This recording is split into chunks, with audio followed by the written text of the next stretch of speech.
பார்த்துட்டு போனா ஒரு குழந்தைய கூப்பிட்டு இங்க வா, நீ அந்த பாதையில போகாத, அங்க உன்னை காத்துக்கிட்டு இருக்காங்க, இதுல போ அப்படின்னா கேட்க மாட்டாங்க. நான் அதுல போனா சீக்கிரம் வீட்டுக்கு போயிடுவேன், நீ அங்க போய் சொல்ற, போனா கிறுக்கு போயல அப்படின்ட்டு போயிடுவாங்க. அங்க போனா 2 பேரும் அடிச்சு கீழே முளைச்சிட்டு இருப்பான்.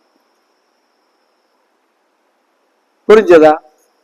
அப்போ ஒருத்தன் அந்த ஒரு நபர் சொல்றதும் நம்ம கேட்க மாட்டோம் இல்லையா? கேட்காம நம்ம மனசு என்ன சொல்லுதோ அதைத்தான் நம்ம செயல்படுத்துவோம். இதுக்கு உங்களுக்கு உதாரணமா கூட சொல்லலாம். நீங்க ஏதாவது ஒரு வேலை செய்யறீங்க, இல்ல ஏதாவது ஒண்ணு விரும்புறீங்க, இல்ல ஏதாவது ஒருத்தரை பாக்குறீங்க அப்படின்னா என்ன சொல்லிட்டு போவீங்க? என் மனசுல நினைச்சேன்ப்பா, இத போய் செஞ்சேன், அவங்கள பார்க்கணும்னு நினைச்சேன், மனசுல போய் பார்த்தேன், இப்படித்தான் சொல்லுவேன். எப்பயாவது என் புத்தி சொல்லிச்சு அப்படின்னு யாருமே சொல்ல மாட்டீங்க.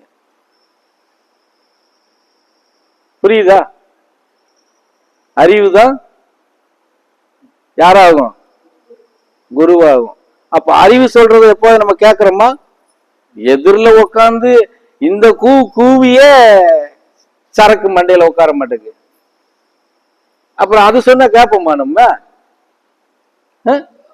அது மண்டை மயத்துக்குள்ள இருக்கு, அதை போய் என்ன அப்படி அது தெரியவே தெரியாது நமக்கு.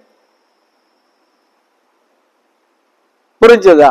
அப்ப இந்த நிலைப்பாட்டுல இருக்கிறதுக்கு கண்டுபிடிக்கிறதுல யாரு? 3 பேர் தான். அதுல 2 பேர் கண்ணுக்கு தெரிய மாட்டான். இன்னும் ஒருத்தன் என்ன மாதிரி இளிச்சவாயம்னு வச்சுக்கோங்க, என்ன போல வர்ற இளிச்சவாயம் தான் அந்த 3வது நபரா இருக்கும். சரியா?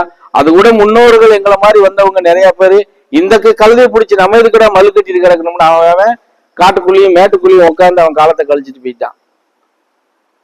ஏதோ அத்தி பூத்தது மாதிரி 1000 பேர் வெளியே வந்தான்னா, என்ன மாதிரி பரதேசி 1000 பேர் வெளிப்பட்டான்னா அதுல 1-2 பேர் மாத்திரம் மக்களை சார்ந்து நிக்க கத்துக்கிட்டு வாரான்.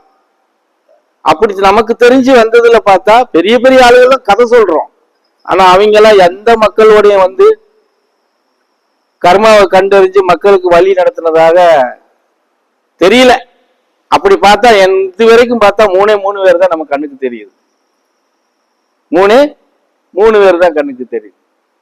ஒன்னு சீசஸ் எல்லாம் நம்ம சாதாரணமா மதிப்பிடக்கூடாது. அவங்க வேணா சீசஸ் பேர்ல என்ன தினத்தோ சொல்லிட்டு தப்பு பண்ணி தர்றாங்க. சீசஸ் மிகப்பெரிய ஒரு தூதுவர். உன்னுடைய கர்மா உனக்கு எப்படியெல்லாம் வேலை செய்யும் அப்படின்னு நேரடியா அதை வாங்கி நடத்தி காமிச்சு மறைஞ்சவர். ஒரு மனிதன் கர்மாவில சிக்குனா அவன் எப்படியெல்லாம் துன்படுவான், எப்படியெல்லாம் வேதனைப்படுவான் அப்படிங்கிறத நேரடியா நடத்தி காமிச்சு மறைஞ்சவர் சீசஸ். அதனால சீசஸ் நம்ம எப்பவுமே குறைச்சு மதிப்பிடக்கூடாது, அதை பிரிச்சும் நம்ம பார்க்க கூடாது.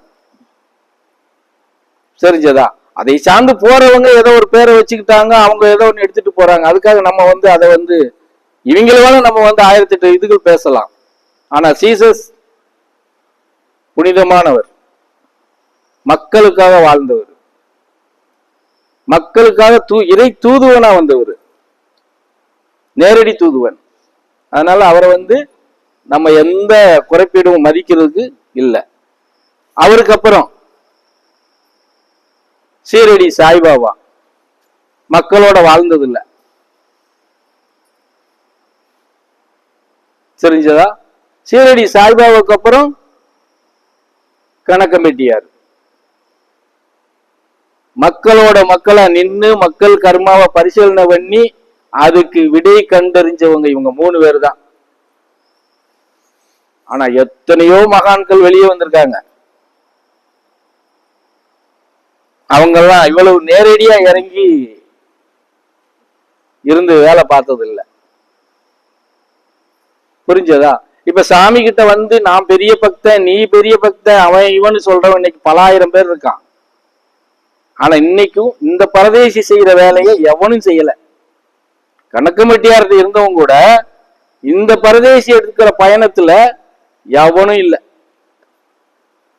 அப்போ 1,00,000 பேர் பிறக்கிறான்னா அத்தி பூத்தது பேரு 1-2 பேர் தான் வெளிப்படுறாங்க மக்களுக்காக.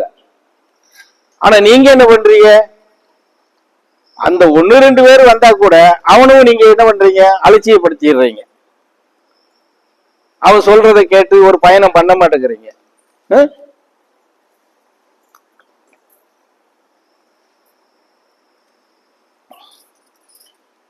குறைகளை உங்களுடைய குறைகளை நேரடியா பேசக்கூடிய இடம். அந்த குறைகளை நீங்க வெளிப்படுத்துறது கூட ரொம்ப கஷ்டப்படுறீங்க.